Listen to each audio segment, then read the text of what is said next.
नमस्कार दोस्तों, स्वागत है आपका। आज हम लोग डीडीयू गोरखपुर यूनिवर्सिटी में सत्र 2023-24 में हुए political science BA first semester के पेपर को सॉल्व करेंगे, जिसका कोड है POL 102। और यह BA first semester political science का इसी साल हुए पेपर का है आंसर की, और पेपर का नाम है Indian national movement and constitution of India. इससे पहले आप बताना चाहेंगे कि आप चैनल को जरूर से सब्सक्राइब करें, वीडियो को शेयर और लाइक करें ज़्यादा से ज़्यादा लोगों को, जिससे आपको वीडियो अपलोड करते ही मिल सके। तो चलिए देखते हैं पहला प्रश्न क्या है। पहला प्रश्न है, निम्न में से किसके वायसराय काल में भारत की राजधानी कलकत्ता से दिल्ली स्थानांतरित की गई थी? आपका ऑप्शन है A lord Hardinge, B lord Reading, C lord Chelmsford और डी लॉर्ड कर्जन। तो इसका सही उत्तर है ए लॉर्ड हार्डिंग के समय कलकत्ता से राजधानी दिल्ली की ओर स्थानांतरित की गई थी। दूसरा प्रश्न है, निम्न में से कौन भारत में स्थानीय स्वशासन के आरंभ से संबंध है? आपके ऑप्शन है A Lord Lytton, B lord Curzon, C lord Dalhousie और डी लॉर्ड रिपिन। इसका सही उत्तर है आपका डी लॉर्ड रिपिन, जो है भारत में स्थानीय स्वशासन के आरंभ से संबंध है। तीसरा प्रश्न है, भारत में प्रथम जनगणना किसके द्वारा आयोजित की गई थी? आपके option A Lord Lytton, B Lord Ripon, C Lord Mayo, D Lord Dufferin. तो इसका सही उत्तर है आपका लॉर्ड मेयो के द्वारा प्रथम जनगणना की गई थी। अगला प्रश्न है, चौथा प्रश्न, 1875 के विद्रोह को प्रथम स्वतंत्रता संग्राम किसने कहा था? आपके ऑप्शन है A V D. Savarkar, B R C. Majumdar, C V. Smith, D P E. Robertson. इसका सही उत्तर है आपका वी.डी. सावरकर के द्वारा 1857 विद्रोह को प्रथम स्वतंत्रता संग्राम कहा गया था। पांचवा प्रश्न है, निम्नलिखित में से किस अधिनियम के तहत भारत में द्वैध शासन व्यवस्था लागू की गई थी? आपके ऑप्शन है ए भारत शासन अधिनियम 1909, बी भारत शासन अधिनियम 1919, सी भारत शासन अधिनियम 1935 और डी भारत शासन अधिनियम 1858। इसका सही उत्तर है आपका बी भारत शासन अधिनियम 1919 के द्वारा भारत में द्वैध शासन व्यवस्था को लागू किया गया था। छठवां प्रश्न है, निम्न में से किस अधिनियम द्वारा ब्रिटिश भारत में सांप्रदायिक प्रतिनिधित्व की व्यवस्था की गई? आपके ऑप्शन है ए लॉर्ड मिंटो मार्लो सुधार 1909, बी मॉन्स्क्यू चेम्सफोर्ड सुधार 1919, सी भारत शासन अधिनियम 1935 और डी उपरोक्त में से कोई नहीं। तो इसका सही उत्तर है आपका ए मिंटो मार्लो सुधार 1909 के द्वारा भारत में सांप्रदायिक प्रतिनिधित्व की व्यवस्था की शुरुआत की गई थी। अगला प्रश्न है, सातवां प्रश्न, पूर्ण स्वराज की घोषणा कांग्रेस के किस अधिवेशन में की गई थी? ऑप्शन है आपके ए लखनऊ अधिवेशन 1916, बी बम्बई अधिवेशन 1940, सी लाहौर अधिवेशन 1929 और डी त्रिपुरी अधिवेशन 1939। तो इसका सही उत्तर है आपका सी लाहौर अधिवेशन 1929 में पूर्ण स्वराज की घोषणा कांग्रेस के लाहौर अधिवेशन में 1929 में किया गया था। आठवां प्रश्न है, निम्न में से किसे भारतीय राष्ट्रवाद का पैगंबर तथा आधुनिक भारत का पिता कहा जाता है? आपके ऑप्शन है ए स्वामी विवेकानंद, बी जवाहरलाल नेहरू, सी राजा राममोहन राय, डी बाल गंगाधर तिलक। इसका सही उत्तर है आपका सी राजा राममोहन राय को भारतीय राष्ट्रवाद का पैगंबर या आधुनिक भारत का पिता कहा जाता है। नौवां प्रश्न है, निम्नलिखित में से किस अधिनियम के तहत भारत में संघीय न्यायालय का निर्माण किया गया? आपके ऑप्शन है ए भारतीय परिषद अधिनियम 1861, बी भारत सरकार अधिनियम 1909, सी भारत सरकार अधिनियम 1919, डी भारत सरकार अधिनियम 1935। तो इसका सही उत्तर है डी भारत सरकार अधिनियम 1935 के द्वारा भारत में संघीय न्यायालय का निर्माण किया गया। 10वां प्रश्न है, भारत का संविधान किसके द्वारा हस्तलिखित है? आपके ऑप्शन है ए जवाहरलाल नेहरू, बी प्रेम बिहारी नारायण रायजादा, सी श्यामा प्रसाद मुखर्जी, डी इनमें से कोई नहीं। तो इसका सही उत्तर है बी प्रेम बिहारी नारायण रायजादा के द्वारा भारत के संविधान को हस्तलिखित या रिटन किया गया था। 10वां प्रश्न 11वां प्रश्न है, संघ एवं राज्यों के मध्य शक्तियों का विभाजन का उल्लेख किस अनुसूची में किया गया है?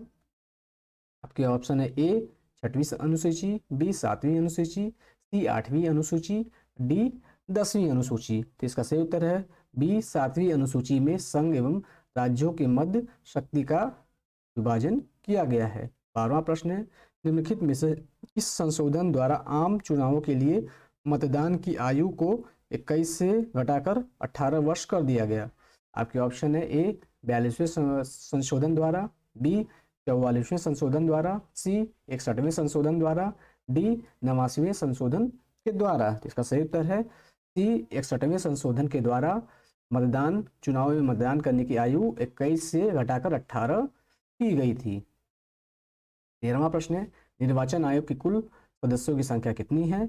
ऑप्शन है ए 2, बी 3, सी 4 और डी 6। तो इसका सही उत्तर है आपका बी 3। निर्वाचन आयोग की कुल सदस्यों की संख्या 3 होती है। 14वां प्रश्न है, वित्त आयोग का गठन भारत के राष्ट्रपति द्वारा किस अनुच्छेद के तहत किया जाता है? आपकी ऑप्शन है ए अनुच्छेद 250, बी अनुच्छेद 260, सी अनुच्छेद 270, डी अनुच्छेद 280। इसका सही उत्तर है आपका अनुच्छेद 280 के द्वारा वित्त आयोग का गठन भारत के राष्ट्रपति द्वारा किया जाता है। 15वां प्रश्न है, निम्नलिखित में से किस विधायी सदन को समाप्त किया जा सकता है? आपके ऑप्शन है ए लोकसभा, बी राज्यसभा, सी विधानसभा, डी विधान परिषद। इसका सही उत्तर है आपका डी विधान परिषद को समाप्त किया जा सकता है। 16वां प्रश्न है, निम्नलिखित भारतीय राज्यों में से किस राज्य में विधान परिषद नहीं है? आपके ऑप्शन है ए उत्तर प्रदेश, बी बिहार, सी महाराष्ट्र और डी उत्तराखंड। तो इसका सही उत्तर है डी उत्तराखंड में जो है आपका विधान परिषद नहीं है। उपयुक्त इन तीनों राज्यों में विधान परिषद और विधानसभा दोनों है, जबकि उत्तराखंड में केवल विधानसभा है। 17वां प्रश्न है, कौन सा अनुच्छेद राज्यपाल की अध्यादेश निर्माण की शक्ति से संबंधित है? आपके ऑप्शन है ए अनुच्छेद 200, बी अनुच्छेद 213, सी अनुच्छेद 249 और डी अनुच्छेद 251। तो इसका सही उत्तर है बी अनुच्छेद 213 के द्वारा यह किया गया है, अधिकार दिया गया है, शक्ति दी गई है राज्यपाल को कि वो अध्यादेश का निर्माण कर सकता है। अगला प्रश्न है 18वां, राज्यपाल की नियुक्ति किसके द्वारा की जाती है? ए भारत के राष्ट्रपति द्वारा, बी भारत की संसद द्वारा, सी भारत के मुख्य न्यायाधीश द्वारा और डी भारत के प्रधानमंत्री के द्वारा। तो सही उत्तर है ए भारत के राष्ट्रपति के द्वारा राज्यपाल की नियुक्ति की जाती है। प्रश्न संख्या 19, सर्वोच्च न्यायालय के न्यायाधीशों की वर्तमान संख्या कितनी है? आपके ऑप्शन है ए 30, बी 31, सी 33 और डी 34। इसका सही उत्तर है आपका सी। इस समय वर्तमान समय में सर्वोच्च न्यायालय की संख्या 33 है। अगला प्रश्न है, भारतीय संसद में शून्यकाल का समय है। शून्यकाल का क्या समय आपको बताना है? आपके ऑप्शन है सुबह 9 से 10, बी है सुबह 10 से 11, सी है सुबह 11 से दोपहर 12 बजे तक, डी है दोपहर 12 बजे से दोपहर 1 बजे तक। तो इसका सही उत्तर है आपका डी दोपहर 12 बजे से दोपहर 1 बजे तक के संसद के जो काल होता है उसको शून्यकाल कहा जाता है। अगला प्रश्न 21वां, निम्नलिखित में से कौन सा आपातकाल भारत में कभी लागू नहीं हुआ है? आपके ऑप्शन ए राष्ट्रीय आपातकाल अनुच्छेद 352, बी राष्ट्रपति शासन, सी वित्तीय आपातकाल और डी उपरोक्त में से कोई नहीं। सही उत्तर है आपका वित्तीय आपातकाल अनुच्छेद 360 अभी तक भारत में एक भी बार नहीं लागू किया गया है, जबकि इसके अलावा राष्ट्रीय आपातकाल और राष्ट्रपति शासन ये दोनों लागू हो चुके हैं भारत में। 22वां प्रश्न है, भारत में संविधान सभा का गठन किस योजना के अंतर्गत हुआ था? आपके ऑप्शन है ए मंत्रिमंडल मिशन, बी क्रिप्स मिशन, सी वेबल योजना, डी इनमें से कोई नहीं। तो इसका सही उत्तर है आपका मंत्रिमंडल मिशन या कैबिनेट मिशन के द्वारा जो भारत में संविधान सभा का गठन किया गया था। अगला प्रश्न है 23वां, लोकसभा की गण पूर्ति कुल कितने सदस्यों से होती है? आपके ऑप्शन है ए 1/3, बी 1/4, सी 1/6, डी 1/4, 1/10। तो इसका सही उत्तर है डी 1/10। गणपूर्ति मतलब लोकसभा अपने वर्किंग में आएगी कि नहीं, उसके लिए कम से कम 1/10 सदस्यों की, कुल सदस्यों की 1/10 संख्या होनी आवश्यक है। 24वां प्रश्न, करो या मरो का नारा किसने दिया था? आपके ऑप्शन है ए सुभाष चंद्र बोस, बी महात्मा गांधी, सी तिलक, डी जवाहरलाल नेहरू। तो इसका सही उत्तर है बी महात्मा गांधी ने डू और डाई या करो या मरो का नारा दिया था। 25वां प्रश्न है, सर्वोच्च न्यायालय के न्यायाधीशों की सेवानिवृत्ति आयु है?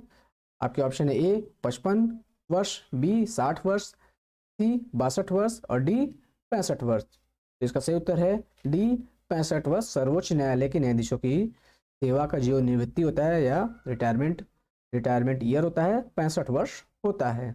26वां प्रश्न, निम्नलिखित में से कौन राष्ट्रपति के निर्वाचन हेतु होने वाले मतदान में भाग नहीं लेता है? यहाँ पे राष्ट्रपति के निर्वाचन हेतु जो मतदान होता है उसमें भाग नहीं ले सकते हैं। आपके ऑप्शन है लोकसभा के निर्वाचित सदस्य, बी राज्यसभा के निर्वाचित सदस्य, सी संसद के मनोनीत सदस्य, डी उपरोक्त में से कोई नहीं। तो इसका सही उत्तर है आपका संसद के जो मनोनीत सदस्य होते हैं वो राष्ट्रपति के निर्वाचन में भाग नहीं ले सकते हैं। 27वां प्रश्न है, राज्यसभा सदस्यों का कार्यकाल कितने वर्ष का होता है?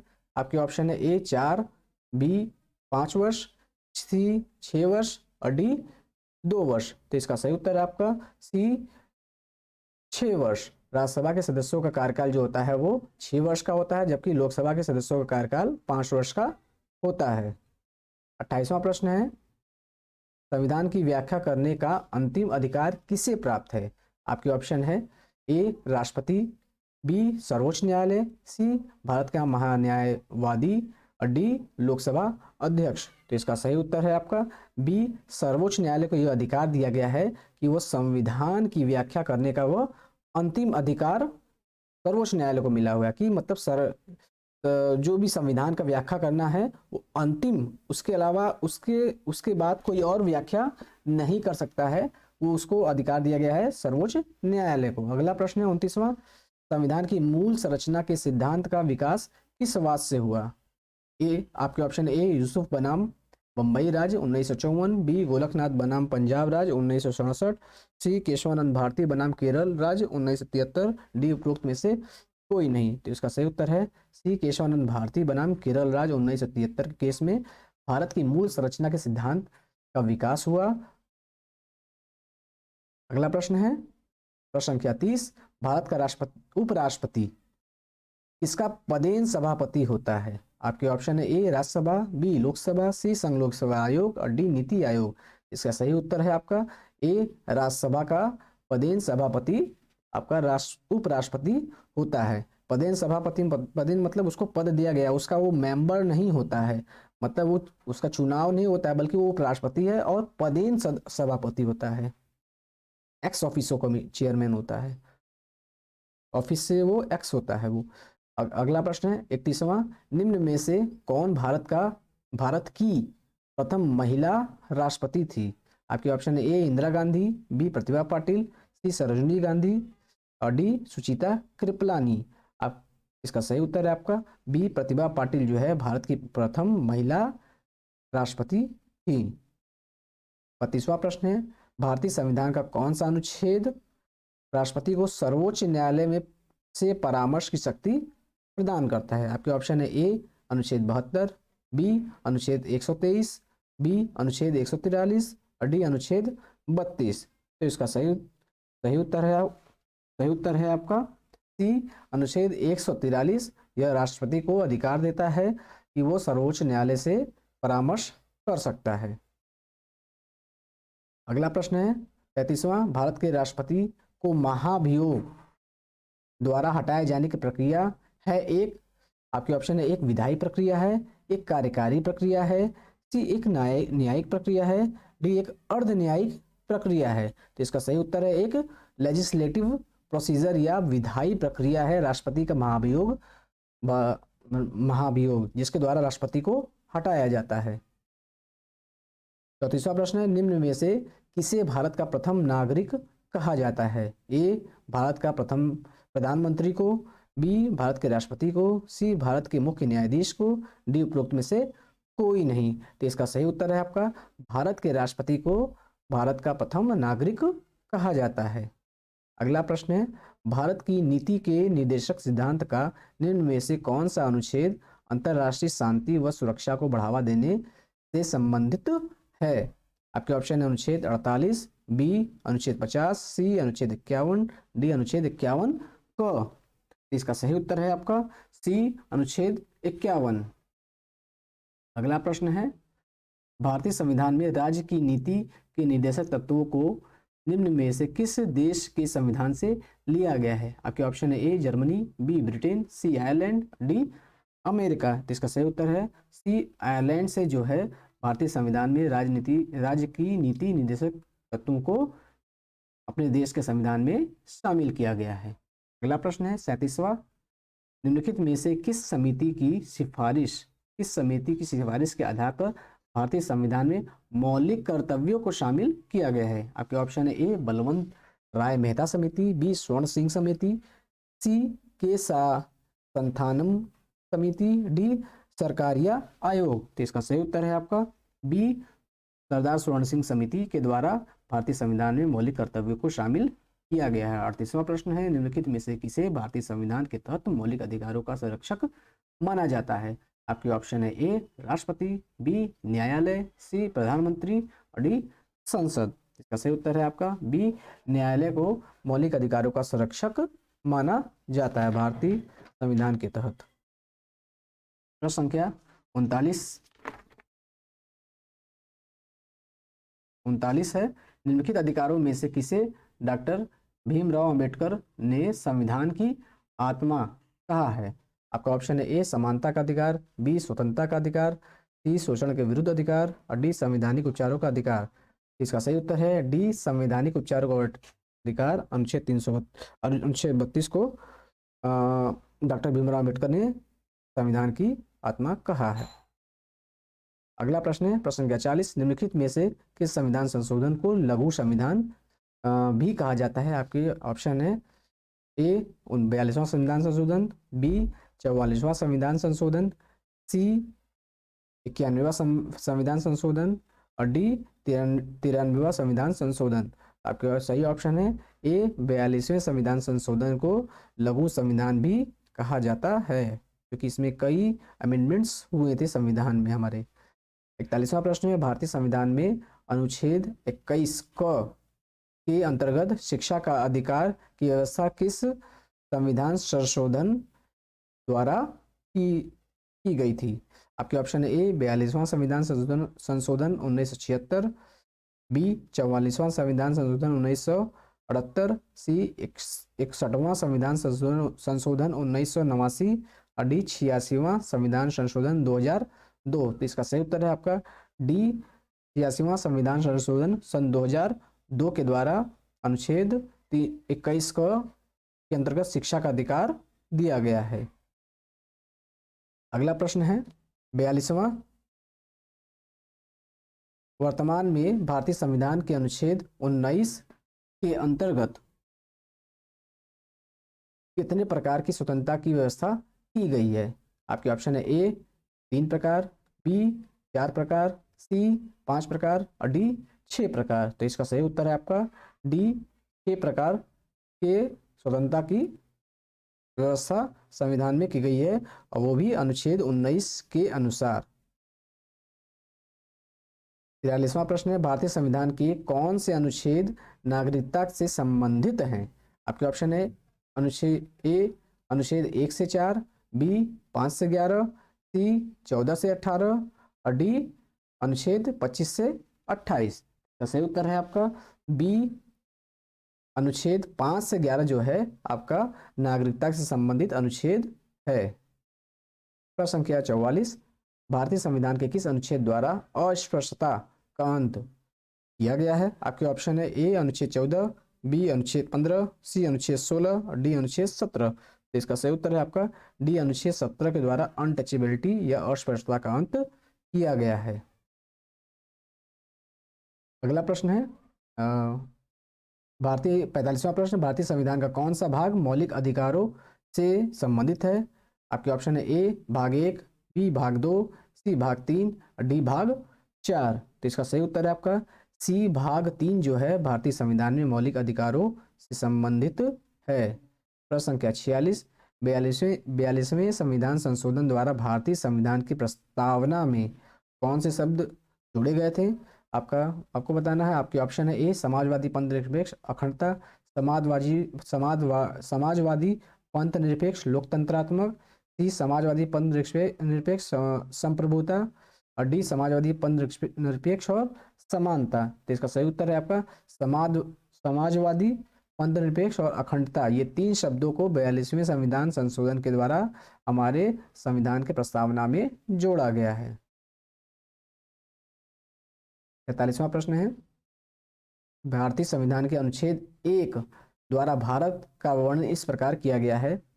आपके ऑप्शन ए राज्यों का संघ, बी संघ, सी अर्ध संघ, डी परिसंघ।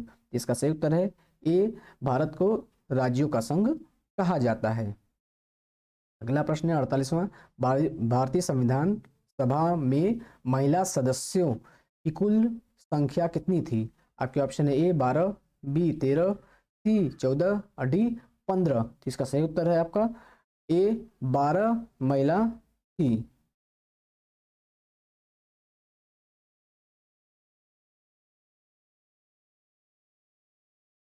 अगला प्रश्न है भारतीय संविधान की मूल प्रति कहाँ संग्रहित है? मूल प्रति जो है भारतीय संविधान की वो कहाँ संग्रहित की गई है? आपके ऑप्शन है ए नई दिल्ली के संसद भवन में, बी ब्रिटिश लाइब्रेरी में, सी सर्वोच्च न्यायालय, डी राष्ट्रपति भवन। तो इसका सही उत्तर है नई दिल्ली के संसद भवन में आपका संविधान की मूल प्रति को संग्रहित किया गया है। 50वां और अंतिम प्रश्न देखते हैं।